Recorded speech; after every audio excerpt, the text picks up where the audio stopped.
Oi, pessoal, tudo bem? Sejam bem-vindos ao BaiCast, o podcast da Baico. Para quem não conhece, a Baico é uma empresa que usa tecnologia para intermediar a compra e venda de pequenos e médios negócios, além de emitir laudos de valuation para diversos fins.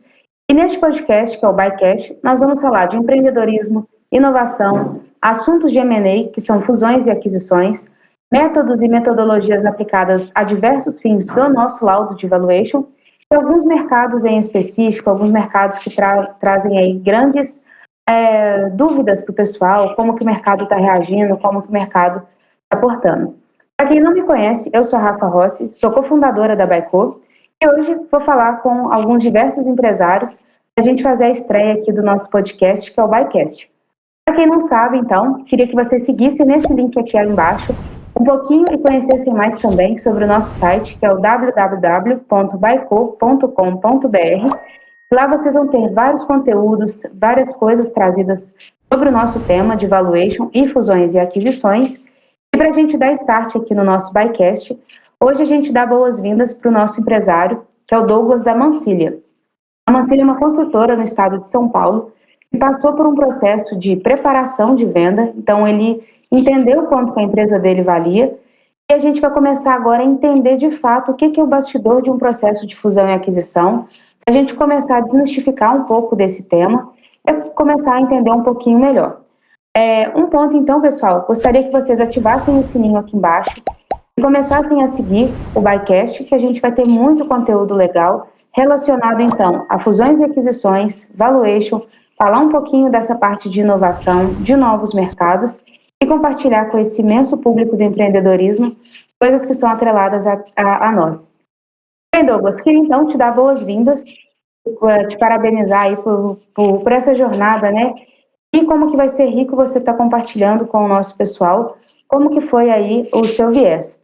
Então, conta um pouquinho pra gente quem que é o Douglas antes da Mancilha, quem que é o Douglas empreendedor, e depois conta um pouco pra gente ter essa visão. Bom, Rafa, antes de mais nada eu queria agradecer aí a oportunidade de estar com vocês, tá? Um abraço aí a toda a equipe sua e uma honra poder estar compartilhando nesse momento com vocês aí um pouquinho da minha história. Para quem não me conhece, meu nome é Douglas Mancilha, eu tinha uma construtora aqui no Vale do Paraíba, na cidade de São José dos Campos, e eu comecei com a metalurgia, né? Comecei com metalurgia logo novo, assim que eu adquiri a maioridade, né? Eu comecei como metalúrgico. E aí, depois que eu saí da área da metalurgia, eu já tinha alguns conhecimentos básicos com construção civil e me surgiu a ideia de empreender.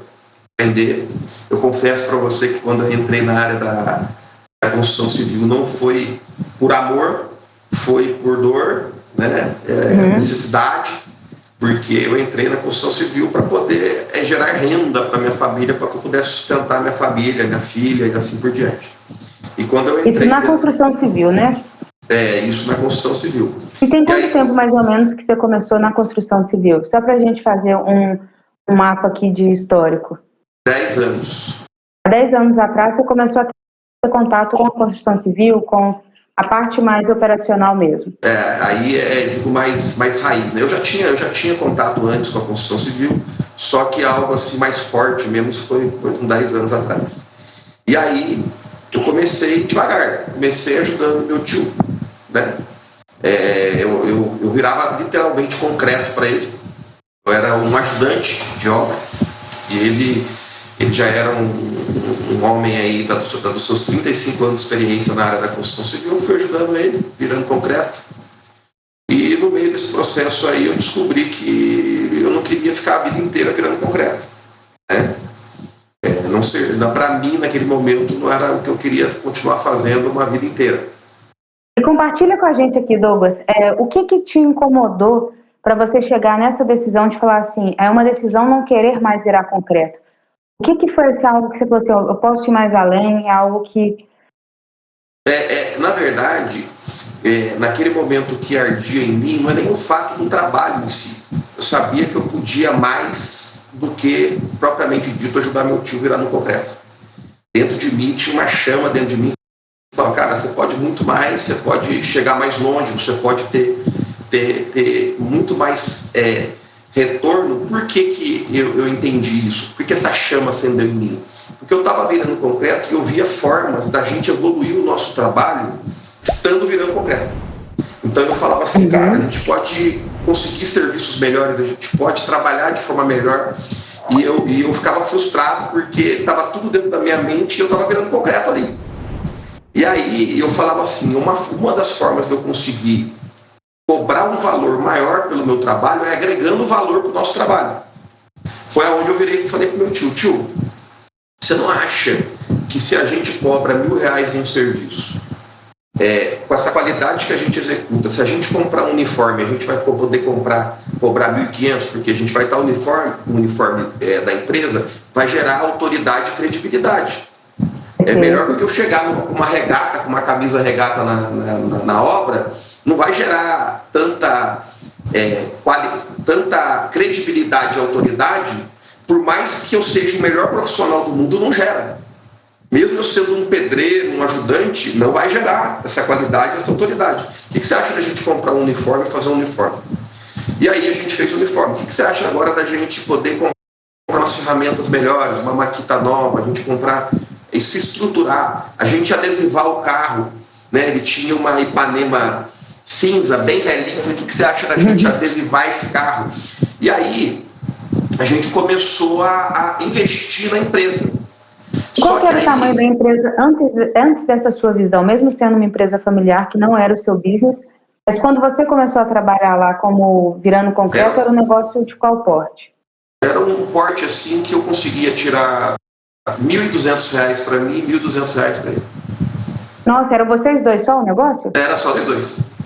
Olha, que interessante, Douglas. Eu tirava R$1.200 e ele tirava R$1.200. Quando o mês estava bom, a gente tirava R$1.500 cada um, porque a gente dividia os serviços, né? E a gente tinha custo aí. Pra você ter uma noção, Rafa, a gente tirava esse valor e a gente trazia uma marmitinha de casa que a gente comia gelada.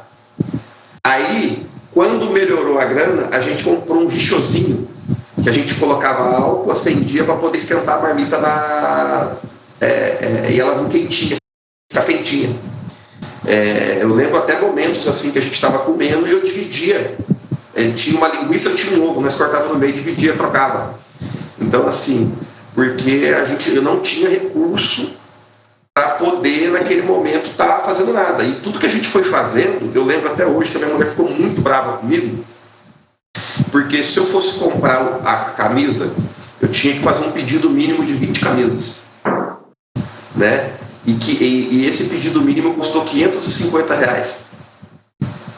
E foi os R$550 mais duros da minha vida, assim, um dos recursos que eu gastei mais duro da minha vida, porque R$550 representava 50% do meu pagamento naquele momento, e meu tio não queria investir porque ele ganhava pouco. E se fosse uma decisão estratégica, poderia, por ser uma empresa pequena e que não tinha ainda tanto caixa, tantas coisas, poderia até você ter que dividir ali, ou você ter que arcar com aquela decisão estratégica, né, que talvez você nem tinha consciência que aquilo era uma tomada de decisão estratégica que você estava fazendo, poderia até colocar ali o seu recurso para poder pagar isso, né? Isso, mas naquele momento a gente não tinha. E aí eu peguei esses R$550 do bolso, pus, afetou a minha casa, minha mulher ficou brava com razão. Mas por incrível que pareça, no orçamento seguinte, com o uniforme, eu já ganhei os R$550 de volta. Porque eu fui fazer um banheiro e eu já coloquei R$550 porque eu precisava recuperar, porque a patroa estava muito brava. E a gente conseguiu recuperar esses R$550. E eu recuperando esses R$550, eu fui recuperando, ganhando mais notoriedade, eu fui ganhando mais credibilidade, mais autoridade, não só pelo serviço, mas por causa de uma camisa, por incrível que pareça, uma camisa que fez toda a diferença com um logo. Eu pedi para um amigo desenvolver para mim, bem simples, uma camisa cinza. E aquela camisa, ela fez uma diferença. Eu não sei se ela fez diferença para o cliente, mas se não fez diferença para mim, porque eu me senti no direito de cobrar mais por aquilo. Porque talvez eu tinha vergonha de comprar um valor maior por causa da roupa que a gente usava, que era uma roupa surrada. Sim. E aí, com o uniforme, talvez me deu mais autoridade ou mais coragem de cobrar um valor, porque eu falei, poxa, eu estou uniformizado, eu não estou ali com uma camisa rasgada. E aí a gente começou a ganhar mais, começou a crescer, começou a pegar mais serviço, só que era a gente que fazia. Aí, num determinado momento, que a gente estava trabalhando, um cliente, e a gente fazia serviço de alvenaria, um cliente perguntou assim para mim assim, ô Mancilha, você faz serviço de gesso? Eu falei, não faço serviço de gesso não. Nem de pintura? Eu falei, nem de pintura, eu faço só serviço de alvenaria, serviço de piso, essas coisas. Tá bom. E eu indo embora para casa, acendeu uma luz na minha cabeça. Eu falei, cara, por que eu disse para ela que eu não faço? Ou eu faço, é só eu saber trabalhar com isso daí. Só que ia ficar muito estranho eu trabalhando com tudo, porque quem faz tudo acaba não fazendo nada. Eu entrei em contato com um amigo meu chamado Márcio, ele é gesseiro, um dos bons. Eu falei assim, Márcio, quanto que você cobra aí, cara? Pra você fazer um trampo de gesso assim, assim, assim. Eu fiz um videozinho, né? E ele falou assim, cara, eu cobro R$600, eu não lembro o valor na época. Eu cobro R$600. Aí eu virei para cliente e falei assim, eu não faço, mas eu tenho um amigo meu que faz, eu posso trazer ele aqui para executar. Sobre a minha responsabilidade, eu olho para você. Ela falou, tá bom, quanto que ele cobra? Eu falei, ele cobra R$1.000. Ela falou, nossa, barato, né? Eu falei, barato. E aí eu trouxe ele. E aí eu vi uma forma de ganho, porque eu ganhei R$400 esse serviço. E aí isso há 10 anos atrás, sendo você e seu tio realmente os líderes do negócio, os líderes da empresa, você já começando a ver possíveis frentes de expansão que até então não eram assim... Não tinha norte, não tinha norte. Uhum. E aí eu falei pro cara do gesso, nisso, quando eu vi que eu ganhei R$400, virou uma chave na minha cabeça. Falei, se eu posso fazer isso com gesso, eu posso fazer com a pintura, eu posso fazer com a elétrica, eu posso fazer com o piso, eu posso fazer com a novelaria, eu posso fazer com a obra inteira. E aí, no próximo orçamento que eu fui fazer, eu lembro que a pessoa veio falar comigo e eu falei para ela, ela falou para mim, o que você faz? Eu falei, eu faço tudo. Eu falei, faz tudo, tu faz tudo. Elétrica, pintura, o que você precisa? Ela falou, preciso de tudo, preciso do apartamento na mão. Eu fazia apartamentos, eu não fazia construção de casa assim, ainda. E aí ela pegou e falou para mim, então tá bom, eu quero e faz um orçamento para mim. E aí eu planilhei e fui perguntando para os amigos quanto que eles cobravam, os profissionais da área que eu conhecia que trabalhavam com aquilo. E aí, o que eu fazia, o que eu não fazia eu terceirizava. E ganhava em cima. E eu fiscalizava a obra, via se o serviço estava bem feito, via se o serviço estava sendo legalzinho e tal, cobrava os prazos, e eu comecei a ganhar recurso assim. Aí chegou um momento... Você conta um negócio aqui, e aí nesse ponto você já observou um crescimento da empresa, ou você já começou só mesmo a ser ali uma pessoa visionária que via a necessidade do mercado e foi aglutinando aí nesses prestadores de serviço a oportunidade de meio que terceirizar esses serviços, ou você já começou a chamar o seu time e a montar uma equipe? Na verdade, aí deu um norte, né? Deu um boom. Deu um boom, na verdade, em mim, de eu começar a entender o jogo de forma diferente. Só que esse entendimento, Rafa, não é um entendimento do dia para noite, tá? Levou um processo de tempo, que eu não consigo te dizer agora, mas levou. Então, porque assim, antes eu pegava o gesseiro, eu falei, nossa, eu posso ganhar dinheiro com outras coisas. E aí eu fui pegando uma obra aqui ou outra e fui adicionando coisas, chegou o ponto que eu falei, cara, eu vou pegar tudo. Eu vou pegar a obra tudo. E aí, só que chegou o grande divisor de águas, foi um momento que eu conversei com meu tio que eu queria investir em marketing. Eu queria contratar uma empresa de marketing, eu não sei o porquê veio isso na minha cabeça, para divulgar o nosso trabalho na internet. Porque eu tinha visto um Zé da vida falando na internet, e eu acreditei naquilo que o cara vendeu, eu nem lembro quem é mais, que ele falou assim, ou você tem uma empresa na internet nos próximos anos, ou você não tem empresa, porque o futuro é a internet. futuro é o digital. E eu falei com meu tio falou para mim o seguinte, porque naquela época eu já estava ganhando aí uns 2 mil por mês, que para mim já era um bom recurso, para quem estava ganhando 1.200. E a gente estava separando mais R$1.000 por cabeça, meu e dele, para investir em ferramenta. Então ele ganhava 2, eu ganhava 2, nós pegava 1.000 e investia em ferramenta. Ferramenta bruta mesmo para poder fazer obras, ferramenta de obra mesmo. Colher de pedreiro, maquita, arriscadeira. Nós compramos uma ferramenta lá na época no cartão de crédito da minha esposa, em 12 vezes, que era uma ferramenta elétrica de cortar piso. Então assim, nós começamos a investir em coisas. E eu lembro que nesse investimento, a gente ia ter que gastar R$1.500 em 12 vezes com o marketing. A Regiane, que a minha esposa, não concordou, ele não concordou, mas eu mesmo assim fiz. Né? E quando eu fiz isso, deu um boom. E a gente começou a fechar apartamento que nem água. Só que o meu tio não queria. Na verdade, assim, nesse momento da divisor de águas, que eu fui pegar os apartamentos, antes desse dar o boom, que eu fui fechar o marketing, meu tio não quis. Ele não queria mais gastar dinheiro à parte, porque ele estava vendo que os ganhos a mais que ele poderia ganhar não estava entrando no bolso dele, e a gente estava plantando naquele momento na minha cabeça, só plantio, né? Colocando dinheiro na empresa. E aí eu queria também abrir a empresa de forma na lei. A gente tinha um logo, mas não tinha uma empresa CNPJ. Então eu falei para ele, nós precisamos abrir um CNPJ. Então tudo isso eu estava cobrando dele, ele não quis. Aí chegou um momento que a gente separou. Meu tio foi nas obras de rua e eu abri um CNPJ e investi um dinheiro mensal no marketing. Quando eu fiz isso, Rafa... Isso já era construtora Mancília ou isso era uma empresa, um sonho mesmo que você estava começando a formalizar, ou você já nasceu com essa pegada de ser a construtora Mancília? Qual que foi assim, a virada de chave? O sonho de ser construtora foi nessa divisória com meu tio.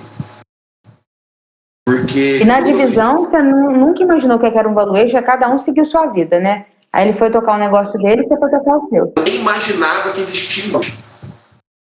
Sim. Naquele momento ali eu não imaginava que existia nem valuation. Eu imaginava que eu precisava crescer. Eu imaginava que eu tinha campo de crescimento, que eu tinha visão de fazer as coisas para poder crescer. No momento que estava na minha cabeça era crescimento. Porque eu sabia que eu precisava plantar para colher. E aí, quando aconteceu isso, eu entrei com os recursos, deu boom, e eu comecei a fechar apartamento. Chegou um momento que eu estava com 12, 13 apartamentos simultâneos tocando. Então, que ótimo, Douglas. E você sempre aí à frente, contratando equipe, aí você já começou a estruturar como uma empresa, desde Exatamente. quando o seu íntimo como empreendedor já manifestava, né? Algo para começar correto, algo para ser grande, algo para ser algo diferente, né? Como uma proposta de valor bem agregado. A minha grande preocupação naquele primeiro momento é que eu estava crescendo acima da minha capacidade administrativa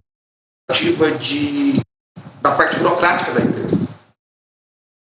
E eu estava crescendo um nível bom, não era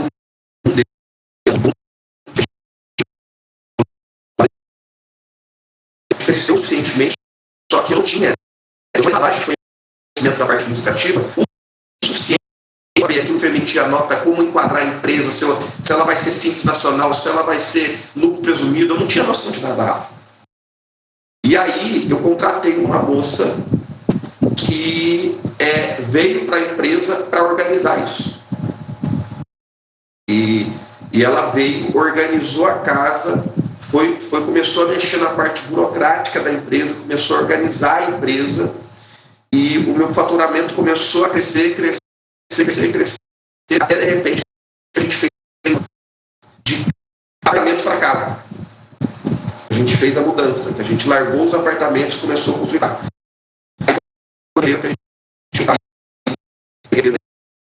a investimento altíssimo, 30 casas em execução, 30 contratos fechados, um histórico grande de portfólio de casas construídas e apartamentos reformados.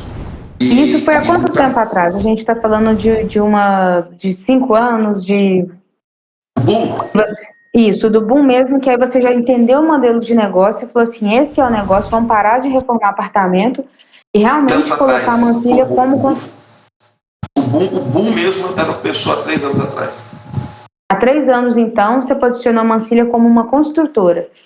De construir mesmo, pegar o lote, né, e já fazer toda a parte de alvenaria, a parte de acabamento, hidráulica, elétrica, como um negócio ponta a ponta.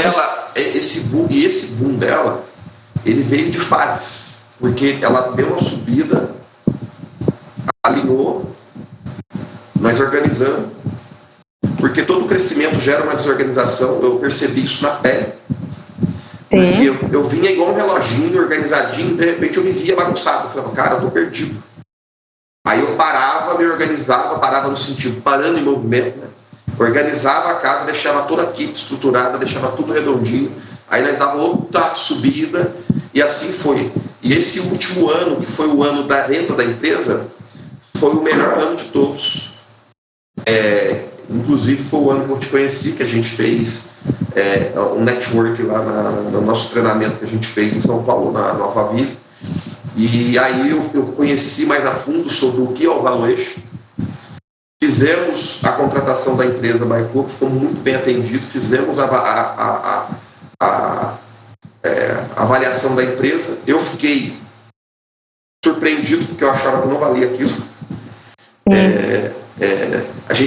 O meu amigo e sócio, né, o Thiago, falou que valia aquilo, e eu falei, cara, eu não achava que valia tudo isso. Só uma curiosidade aqui, pessoal. Quando a gente vai fazer a apresentação do Valuation, que a gente pega as informações, né, a gente vai começando a construir, junto com o empresário, o que de fato é aquilo que a gente está vendendo. Muita coisa, a gente começou a ver que o Douglas tinha, que era da pessoa física que estava em nome da empresa e vice-versa. Isso é muito comum. E o papel do Valuation, na verdade, é entender de fato o que está sendo vendido. E foi nesse ponto que a gente começou a fazer todas essas limpezas, começamos a alocar tudo aquilo, um potencial de crescimento imenso, que a gente conversou muito, né, Douglas, sobre a dor do crescimento, como que crescer dói na pele, isso que o Douglas havia comentado anteriormente. E o que isso faz com que o empresário comece aí a sentir outras necessidades. Esse foi o motivo aí que o instigou a pensar nisso, né? Depois que ele ficou nos conhecendo nesse evento, ele começou a falar assim, poxa, tá doendo, eu já sei mais ou menos onde que esse negócio vai parar, porque eu tenho todo o know-how, e por que não pensar em estruturar o meu negócio, que eu trabalho nesse mercado há mais de 10 anos, valorizar isso e entender quanto que vale. Mas o ponto de curiosidade aqui nessa fala é justamente isso, o sócio do Douglas tinha falado assim, poxa, deve valer entre X. E quando a gente apresentou, o Douglas falou assim, nossa, bem que o meu sócio falou que seria esse o range, né? A gente até brinca que a gente vai contratar o sócio dele para ser um avaliador de empresa. Mas esse feeling, Douglas, eu queria que você agora comentasse com as pessoas, né, que estão passando por esse processo e falasse um pouco mais sobre motivação. Aquilo que motivou a história daquele cara de 10 anos atrás que comia uma marmita gelada, que tinha uma ideia no coração muito grande em fazer algo diferente, foi na raça e na coragem, sem conhecer nada de gestão, nada de regimes tributários, né? Pode parecer básico, mas essa não é a função do empresário. O empresário tem que estar muito focado no business dele e ter assessores bons aí para poder estruturar um bom negócio. Mas conta pra gente agora, assim, no seu íntimo, o que começou a te incomodar, aquele incômodo lá de trás de querer ter o seu, porque você via possibilidades, e depois que você teve, construiu, o que veio do seu coração para a gente poder avançar aí em um início de processo de evaluation? Bom, vamos lá. Na verdade, Rafa, eu não diria que foi motivação. Não diria a palavra motivação, mas eu diria a palavra compromisso. Eu na época, minha filha tinha acabado de nascer quando eu dei esse boom. E eu olhava para ela e eu queria um futuro diferente para minha filha. E eu queria e mais do que para minha filha, porque às vezes a gente acha que a gente ama as pessoas, um filho, mais do que ama a si próprio. Mas quem não não tem capacidade de se amar, não tem capacidade de amar ninguém. Com dor, com erros, com falhas, e querendo ou não, no meio do caminho, acaba ferindo alguém e ferindo a si próprio, mas com responsabilidade e com seriedade. E aí eu criei um compromisso comigo mesmo de crescer. Tinha um cômodo. Então, o maior compromisso, acho que a palavra não é motivação, e sim compromisso. Compromisso comigo mesmo, compromisso com a minha esposa, compromisso com a minha filha, doe ao que doer.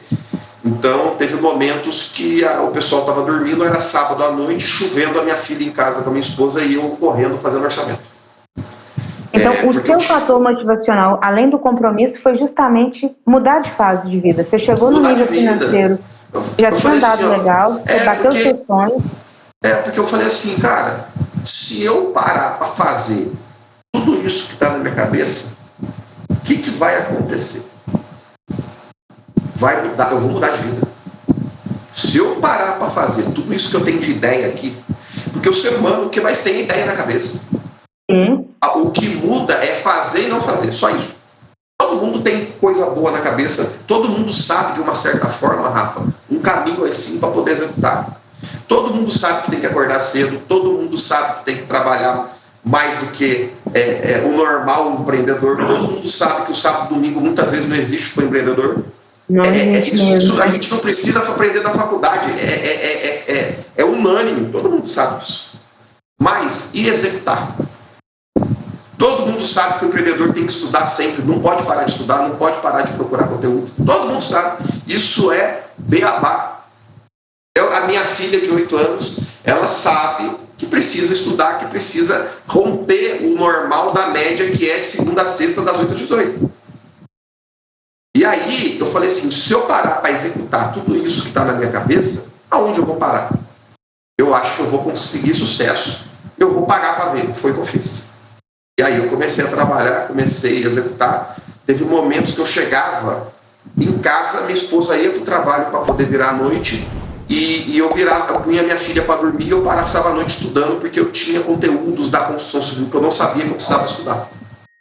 Então, é muito árdua a jornada do empreendedor por isso. Ao mesmo tempo que ele já está com coisas rodando, ele tem que começar a estar um passo à frente, não só da concorrência, mas em tendências do mercado dele, porque todos os mercados, né, Douglas, eles têm assim, trazido e mudado os conceitos de forma assim, muito rápida. Construção civil é até interessante, que antes o piso era passado em massa. Hoje tem pisos que são colados, então pode parecer mínimo, mas pode ser que um cliente queira isso na obra dele. Se você que é um construtor, está parado há 5 anos atrás, achando que o porcelanato é o auge, esquece que a inovação está acontecendo dentro de todas as cadeias. A todo momento. A todo momento. Começa a perder elástico, começa a ficar para trás em pequenos detalhes ali, não consegue entregar aquilo que gostaria e, consequentemente, a sua aposentadoria, que vai ser a venda da sua empresa, ela vai estar proporcional ali ao momento que você está em relação ao posicionamento do seu mercado como um todo, né?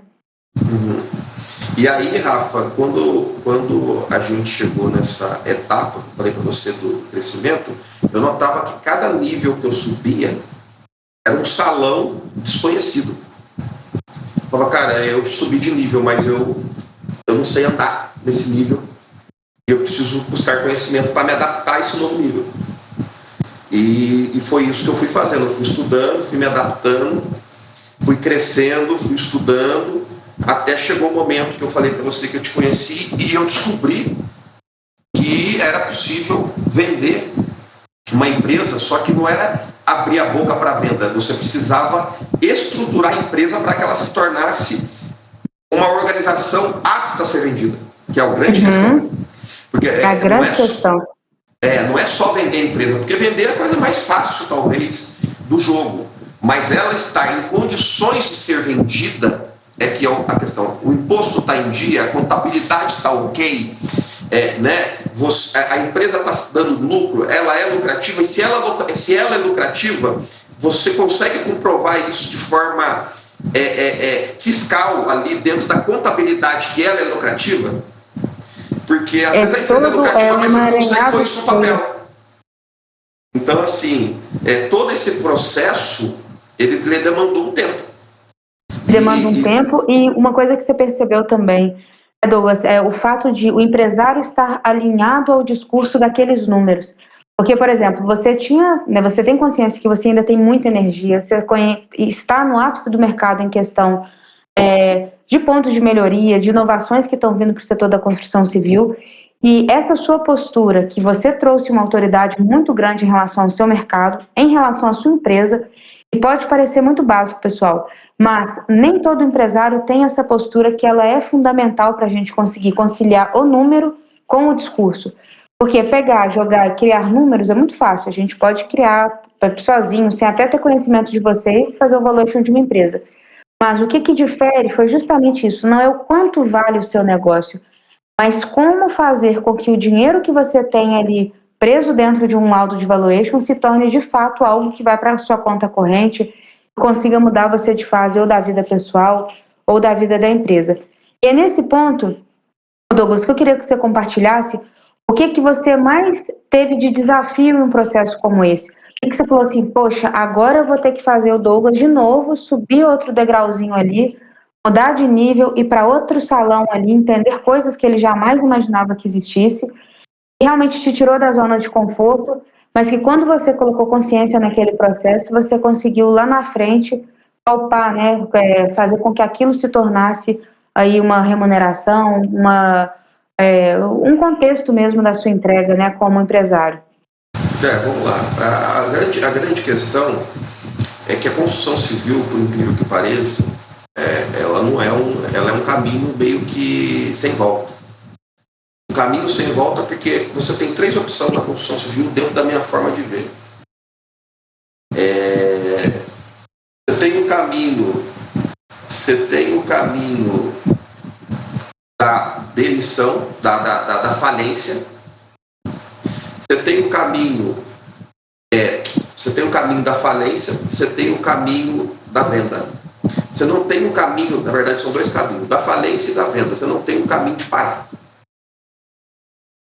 Aí você fala para mim por quê? Porque uma empresa, ela precisa estar com o seu setor comercial de fechamento de obras dentro da construção civil a todo momento, a todo vapor, borbulhando. E ao mesmo tempo, você precisa estar rodando essas obras que estão em andamento. Porque a obra que não anda, você não ganha recurso. Sim. Faz a medição e não fatura, né? E aí eu não posso chegar no meio de uma obra e falar assim, ó, eu vou parar.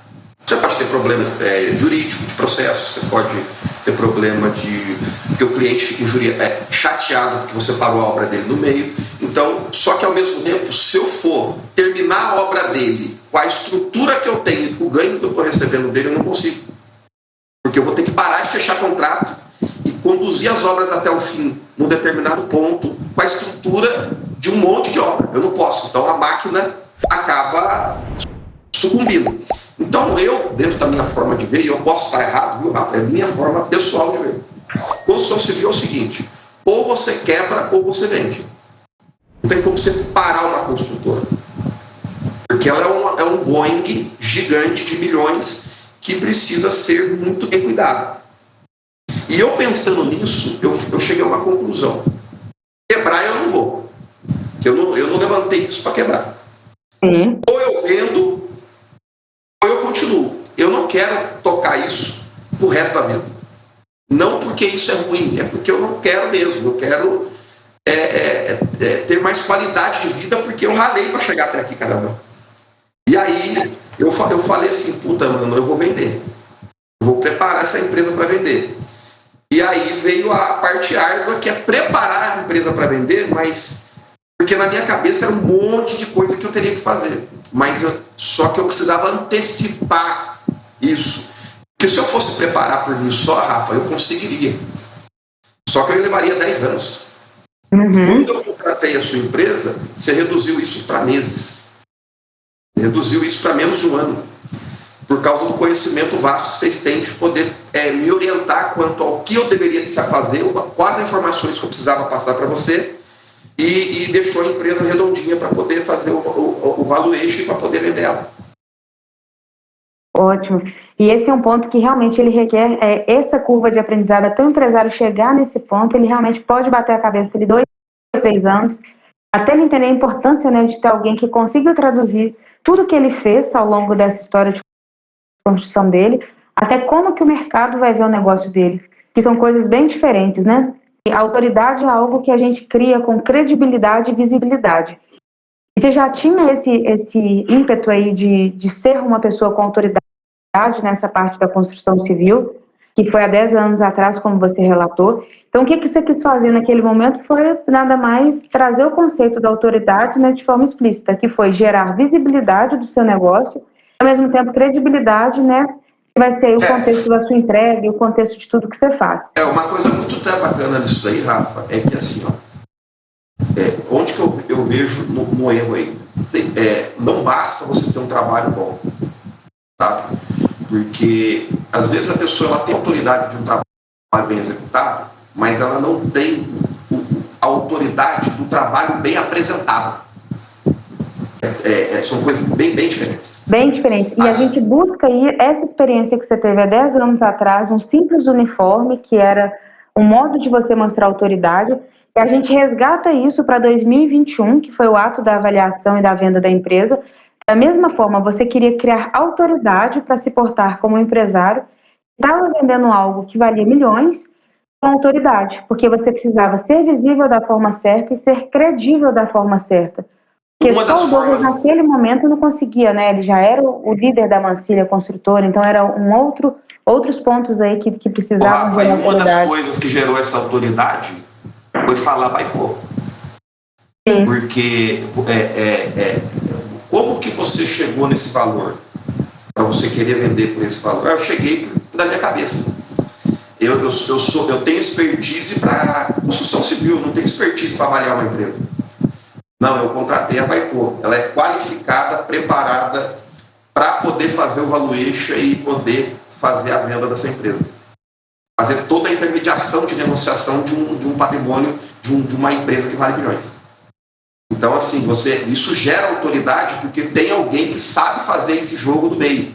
Eu não chego num número da minha cabeça, eu chego num número de uma equipe que sabe fazer isso.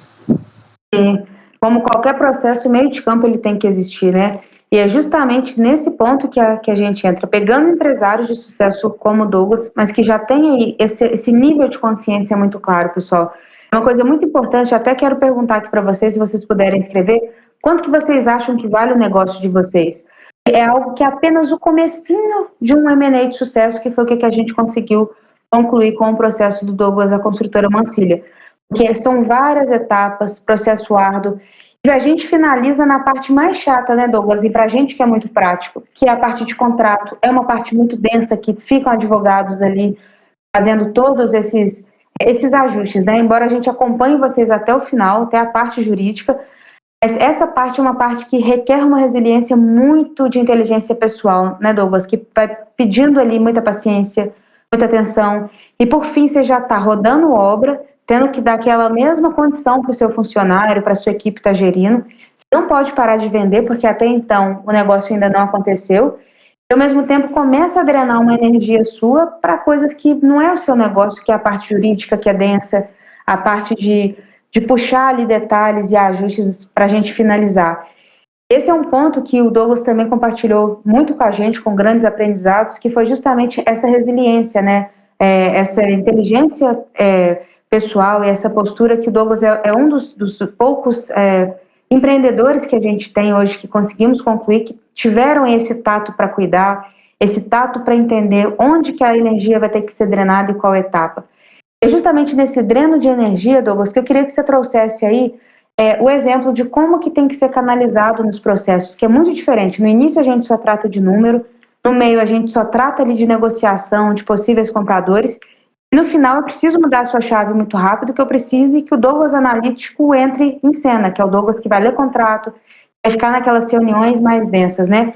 Então compartilhe um pouquinho com a gente sobre essa parte de drenagem de energia. Bom, vamos lá. O grande segredo, que é uma forma que eu procuro usar, é que eu penso muito também pelo meu lado aqui dentro da construção civil. Quando o cliente entrega uma casa para a gente construir, se tem uma coisa que a gente não quer, é que o cliente incomode a gente. Né? A gente não quer que o cliente fique falando na nossa cabeça, ele quer que a gente deixe a gente trabalhar. Já teve situações, Rafa, que a gente chegou dentro da obra, que a gente derrubou uma parede. Então, você imagina só se o cliente chega na obra, vê aquela parede torta e fica falando na cabeça da equipe. É ruim, porque eu me comprometi a entregar uma casa com excelência para ele. Então, ele não precisa se preocupar se ele vai chegar na obra e ver uma parede torta, porque a gente vai ver aquela parede torta, a gente vai derrubar e vai refazer. Porque nós erramos, mas a equipe arruma, a equipe acerta e a equipe entrega com excelência. Esse é o acordo. Acordo é entregar algo com excelência. Então, quando a gente fez um acordo com a Baicô, eu tinha um acordo do seguinte: valuation. Vocês iam cuidar de todos os processos e que, no fim, a gente teria uma empresa vendida com todos os requisitos, todas as regras jurídicas respeitadas e que a gente estaria protegido, o comprador protegido, que tudo daria certo. Bom, era isso. Então, quando a gente iniciou o processo, a gente canalizou energia para poder passar toda a documentação para vocês de forma rápida e prática. Vocês pediram tempo para a gente poder, para vocês poderem organizar isso, correto? Vamos esperar. Eu não posso chegar agora na Rafa e tentar achar as paredes tortas dessa construção e ficar abuzinando a cabeça. Eu tenho que deixar o processo rodar. E foi isso que foi feito, muito bem feito, inclusive. No meio do processo, saiu o valuation, a gente fez reunião para saber, tirar algumas dúvidas. Gastamos energia, focamos energia nisso. Recebemos a apresentação do valuation, gostamos, aprovamos, discutimos sobre os possíveis compradores, bacana. Depois a gente levou mais um tempo para poder achar o comprador. Achamos o comprador, aí nós gastamos energia para poder alinhar os contratos. Então, a grande questão é a seguinte: que às vezes a gente gasta muita energia, a gente tem muito foco naquilo que não vai produzir nada. E aí, na hora que você tem que produzir as coisas, você já está saturado. É por isso que às vezes as pessoas desistem, é por isso que as pessoas param coisas na vida, porque elas gastam energia naquilo que não é. E quando tem que usar essa energia, quando tem que usar essa força para poder resolver a coisa, ela já está saturada. Então foi isso que eu faço. Eu foquei nos tópicos que a Baicô me passou para poder finalizar todo o processo de forma excelente e com sucesso. Foi isso que eu fiz. Excelente. E isso que você compartilhou, Douglas, não é nem só uma visão de M&A, mas isso é uma lição de vida que você deixa, né? Porque quando a gente começa a atribuir a energia certa para o momento certo da nossa vida ou para a vida da nossa empresa, para entender, neste momento o meu negócio precisa disso, neste momento da minha vida pessoal eu preciso drenar para isso, a gente começa a ter mais resultado com bem menos esforço. E isso, sem dúvida nenhuma, foi uma coisa que você foi assim, um grande exemplo que a gente compartilhou. Pessoal, para quem não sabe, o Douglas, então, foi uma das poucas pessoas que conseguiram construir uma empresa milionária em apenas 3 anos, né? Embora a história dele como na construção civil, ele contou o relato dele ter sido empregado, ter trabalhado aí virando concreto, mas a Mancilha é uma construtora digamos assim, relativamente nova, tem um case de sucesso de apenas 3 anos com faturamentos extraordinários, passando aí a casa de 8, 9 dígitos de faturamento, e com um valuation, uma venda de empresa que foi feita em um tempo muito rápido. Então, só para vocês entenderem, um processo habitual de M&A, que é desde a parte do valuation até a parte da venda da empresa, ele tende a durar 12 meses. Com essa postura que o Douglas trouxe, né, de todas as falas que ele fala, a importância de ter autoridade em tudo aquilo que ele se propõe a fazer, inclusive em tudo aquilo que ele se propõe a contratar, ele já veio com essa postura muito madura de empresário. E esse, sem dúvida nenhuma, é um ponto que vocês que estão passando por algum desses motivos, né, ou dessas necessidades de valuation, de vender a empresa de vocês, tem que entender que o processo é de dentro para fora, é de dentro do empresário para fora da empresa, e é de dentro da empresa para fora e chegar no mercado. É justamente nesse ponto que a gente conseguiu fazer esse grande case de sucesso, e essa grande pessoa e esse grande empreendedor que é o Douglas, construiu uma empresa jovem, de apenas 3 anos, em um valuation e uma venda que superou aí milhões no seu valuation e na sua captação. Douglas, para a gente estar finalizando, embora o papo esteja ótimo, mas conta para a gente o que você gostaria de deixar aí para um futuro empreendedor que está ouvindo o nosso podcast que provavelmente está passando por alguma motivação como a sua, que foi uma motivação pessoal de estar mudando de estilo de vida, mas tem outras, né, que pode ser aposentadoria, mudança geográfica, briga com seu sócio, ou até mesmo uma oportunidade de mercado, de alguém bater na sua porta e querer te comprar. O que você deixaria aí como uma frase ou um ponto aí para as pessoas levarem no coração delas e terem histórias de sucesso como a sua para a gente poder contar daqui a pouco? Legal. Eu queria deixar uma dica, que foi a maior dica foi o maior aprendizado que eu tive nesses últimos anos como empreendedor. Ninguém constrói um troféu, uma sala de troféus de cagada. A gente sempre gosta de apresentar para as pessoas aquilo que é bom. Você vai convidar alguém para sua casa, se a sua casa estiver bagunçada, você arruma as bagunças, esconde, joga embaixo da cama, chuta a meia para lá, dá uma organizada, porque ninguém gosta de mostrar nada bagunçado, nada feio.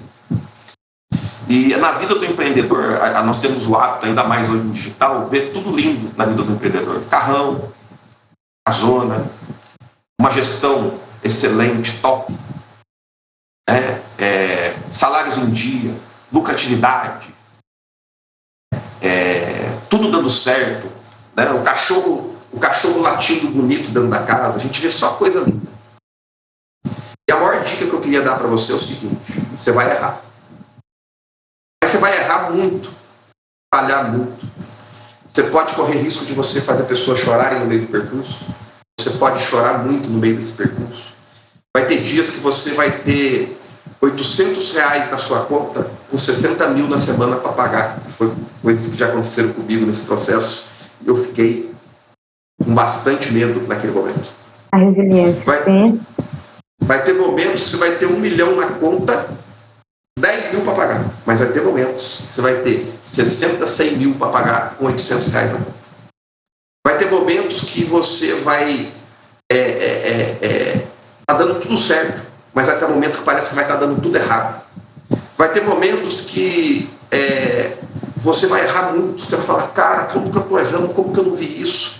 Vai ter erros que você vai cometer que você vai falar, rapaz, mas eu não acredito que eu fiz isso de errado. Porque a vida do empreendedor não é uma vida fácil e de somente acertos, de somente coisas boas acontecendo. Você vai errar quando você erra e você vai errar quando a sua equipe erra.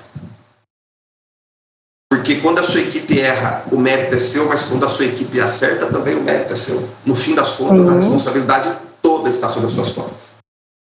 Então, assim, o que eu quero deixar de dica para você é o seguinte: erre bastante. Não se culpe por isso, mas procure acertar os seus erros para que você possa crescer e evoluir com eles. E, se possível, erre, mas aprenda com os erros das outras pessoas, que vai ser muito mais fácil esse processo, vai ser menos ardiloso. Comece a olhar as pessoas do lado, invista em network, converse com outras pessoas que trabalham no mesmo segmento, para você ver as cagadas que eles estão cometendo e você não cometer a mesma. E amenizar isso, porque a gente erra bastante, erra muito, e a gente, eu vejo muitos empreendedores morrendo no meio do caminho porque se culpam demais pelas suas falhas, e não há crescimento sem falha, não há sucesso sem falha, e eu até diria mais, que o sucesso é uma sacola cheia de erros e falhas, porque é aí que a gente vê quem é forte e quem é fraco, é separar os meninos dos homens, as mulheres das meninas. É isso aí. Que lindo, Douglas. Nossa, muito obrigado por compartilhar, por mostrar essa visão, que justamente, né, vai errar, mas vai ter acertos também. E foca no acerto, e se errou também, vamos de novo. E isso, pessoal, que a gente tem que ter como case de sucesso, né, na nossa vida, que vão ter processos ali desafiadores na empresa, e até em um processo de M&A, que vão ser ali o somatório de alguns nãos que a gente vai ouvir de pessoas que vão ter interesse ou não na sua empresa. Mas se a gente acha o público certo, se a gente consegue endereçar a sua ideia e fazer a venda dela, quem sabe você não entra aí para uma seleta lista de empresários que conseguiram aí se aposentar através da venda da sua empresa. Pessoal, para a gente finalizar, eu gostaria de fazer 2 convites para vocês. Um é no link da bio, a gente curtir a nossa calculadora. É um link que a gente desenvolveu para vocês entenderem quanto que vale o seu negócio de uma forma mais ampla. Se vocês estiverem passando por algum processo, troca uma ideia com a gente. É confidencial e sem compromisso o processo da Baicô. E o outro, eu convido vocês a seguirem nas redes sociais, tanto a Baicô Brasil, quanto o Douglas Mancilha, _oficial, para conhecer um pouquinho mais dessa história, desse cara, assim, que é genial, uma pessoa que tem uma inteligência interpessoal extremamente diferente. E vocês que são empreendedores e queiram conversar com um empreendedor que tem essa habilidade, esse é o cara. Douglas, meu amigo, eu queria te agradecer por estar participando aí do Baicast com a gente estar, né, compartilhando e tendo aí todas essas experiências, né, cada vez maiores e fortalecendo o nosso ecossistema. Rafa, queria agradecer aí pela oportunidade, você, toda a equipe, que Deus abençoe aí nosso 2022, sucesso para todos os empresários que estão nos assistindo aí, sucesso para você aí na gestão da Baicô, que a gente sabe que não é fácil. E desafiador todos os dias, mas vamos. E vamos para cima, que tem muita coisa boa para acontecer. E só cresce quem faz, só cresce quem erra, e tamo junto. Deus abençoe a todos aí. Obrigado, Douglas. Obrigado, pessoal. E até a próxima, então. Vamos lá, seguindo com a nossa visão.